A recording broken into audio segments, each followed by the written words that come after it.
Mas se a gente pensar que, principalmente na advocacia, grande parte das nossas rotinas, elas são repetitivas.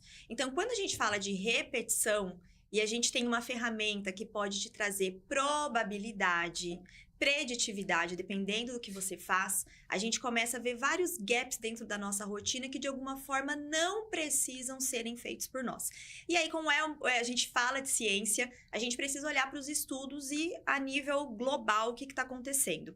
Então, com esse processo de transformação, digitalização e globalização, a advocacia não tem ficado para trás, em que pese algumas pessoas ainda tenham uma certa resistência com esse movimento que está acontecendo, achando que isso não impacta, que isso não faz diferença. Então, tem um estudo muito legal da Goldman Sachs que diz o seguinte, que 44% das nossas rotinas já podem ser substituídas por algum tipo de inteligência artificial. E aí, aqui eu não falo de inteligência artificial generativa, que é o que está mais comum, e as pessoas estão associando inteligência artificial com ChatGPT. E inteligência artificial é um campo muito mais amplo. A gente tem questão de automação ou até mesmo uma ferramenta de tecnologia que vai resolver. E entre essas, para algumas coisas que a gente faz, algum modelo conversacional pode também acabar auxiliando. Então, como muitas das nossas rotinas, a gente tem um operacional que é muito grande, então, provavelmente, algo que você, amigo, amiga advogada, ou que vai aí atuar na área do direito, já pode ser substituída por alguma ferramenta. Essas áreas, quando a gente trabalha com dados muito repetitivos, né, que a gente precisa... O Excel, quando veio, trouxe muito isso, né, no sentido de a gente tabular dados, dentro de imagens orbitais, a gente usa, né, trazendo para o meu campo um pouco, que é impossível a gente trabalhar com grande quantidade de informações, um Big Data, por exemplo, sem utilizar uma técnica de Machine Learning, uma técnica em que ela vai filtrar o que é mais importante e já entregar para você um resultado que você, às vezes, passaria horas ou até dias trabalhando em cima daquela informação.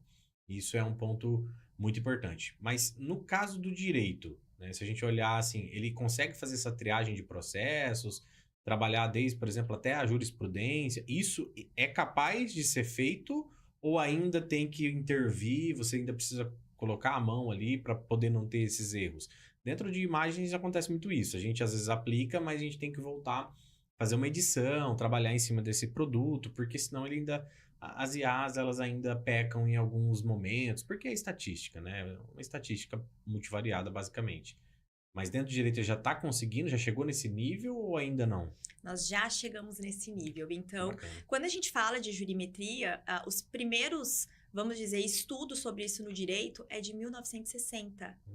De uma maneira muito mais simples do que a gente tem hoje, mas já era uma forma, olha, se aquele juiz decidiu o processo A e o B com a decisão C, então pode ser que se eu entrar com um processo com características muito semelhantes ao A e o B, eu vou ter o quê? Uma resposta igual a C. Sim. Então, claro, de uma maneira um pouco mais manual, de uma maneira um pouco mais arcaica, mas isso já era feito lá atrás. Como que nós estamos hoje? Isso é uma das áreas que a gente tem aplicação assim, de inteligência artificial, que é a jurimetria, que nada mais é de uma análise preditiva das decisões judiciais. Então, é possível... E aí, claro, depende muito também do investimento e de qual é o momento que nós estamos na advocacia. Nós temos alguns escritórios que têm um profissional que é o Chief AI Office lá dentro. Esse profissional vai ficar mapeando os setores para verificar, olha, aqui existe esse problema, então vamos trazer uma solução. Mas quando a gente não tem esse suporte, para ter às vezes um pessoal que é um linguista, para ter um desenvolvedor, para ter um design, a gente tem a ferramenta. E aí, dependendo qual é o nível que nós estamos, que a gente consegue contratar ali um determinado volume para fazer isso. Você coloca o processo, e aí é muito importante a gente trabalhar com a anonimização dos dados, porque o direito hoje, essa quantidade de dados, é uma mina. E é por isso que as legal techs, elas estão assim, a todo momento. Eu lembro muito da frase da Amy Webb, que ela diz o seguinte, que é as semanas em que décadas acontecem. Então, chega hoje, a gente tem 500 startups jurídicas, é o mês seguinte, já pulou para 550.